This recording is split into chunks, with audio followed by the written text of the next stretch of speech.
रौद्रायै नमो नृत्यायै गौर्यै धात्र्यै नमो नमः। ज्योत्स्नायै चेन्दूरूपिण्यै सुखायै सततं नमः।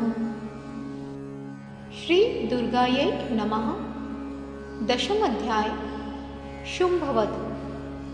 मैं मस्तक पर अर्धचंद्र धारण करने वाली शिव शक्ति स्वरूपा भगवती कामेश्वरी का हृदय में चिंतन करता हूँ।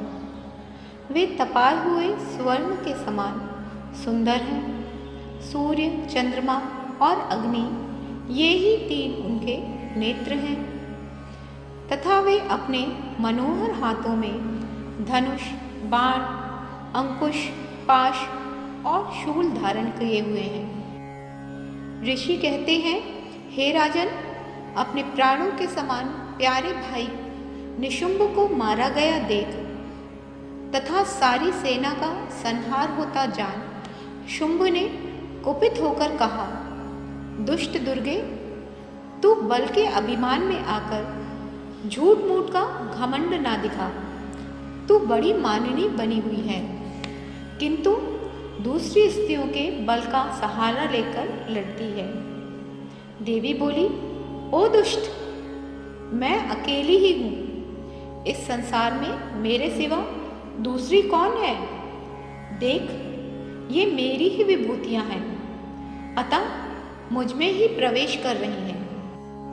तदंतर ब्रह्माणी आदि समस्त देवियाँ अंबिका देवी के शरीर में लीन हो गईं। उस समय केवल अंबिका देवी ही रह गईं।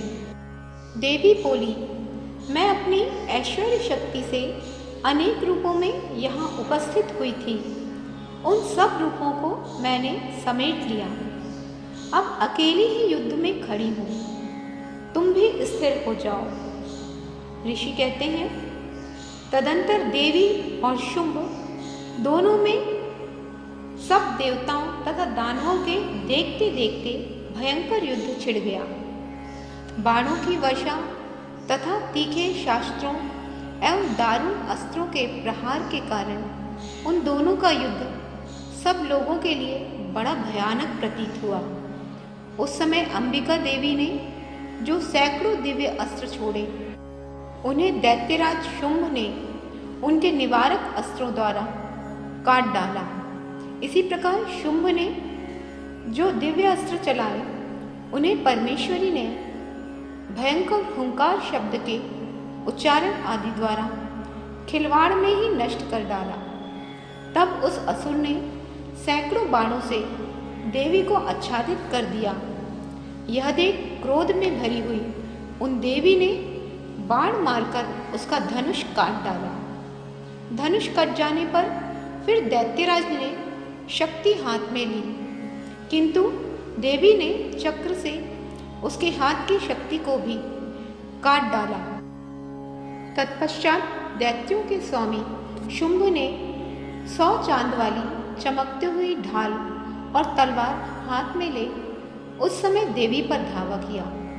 उसके आते ही चंडिका ने अपने धनुष से छोड़े हुए तीखे बाणों द्वारा उसकी सूर्य किरणों के समान उज्ज्वल ढाल और तलवार को तुरंत ही काट डाला। फिर उस दैत्य के घोड़े और सारथी मारे गए। धनुष तो पहले ही कट चुका था। अब उसने अंबिका को मारने के लिए उद्धत हो भयंकर मुदगर हाथ में ले लिया। उसे आते देख देवी ने अपने तीक्ष्ण बाणों से उसका मुदगर काट डाला। तिस पर भी वह असुर मुक्का तानकर बड़े वेग से देवी की ओर झपटा। उस दैत्यराज ने देवी की छाती में मुक्का मारा। तब उस देवी ने भी उसकी छाती में एक चांटा जड़ दिया। देवी का थप्पड़ खाकर दैत्यराज शुंभ पृथ्वी पर गिर पड़ा, किंतु पुनः सहसा पूर्ववत उठकर खड़ा हो गया। फिर वह उछला और देवी को ऊपर ले जाकर आकाश में खड़ा हो गया। तब चंडिका आकाश में भी बिना किसी आधार के ही शुंभ के साथ युद्ध करने लगी। उस समय दैत्य और चंडिका आकाश में एक दूसरे से लड़ने लगे। उनका वह युद्ध पहले सिद्ध और मुनियों को विस्मय में डालने वाला हुआ। फिर अंबिका ने शुंभ के साथ बहुत देर तक युद्ध करने के पश्चात उसे उठाकर घुमाया और पृथ्वी पर पटक दिया। पटके जाने पर पृथ्वी पर आने के बाद वह दुष्टात्मा दैत्य पुनः चंडिका का वध करने के लिए उसकी ओर बड़े वेग से दौड़ा।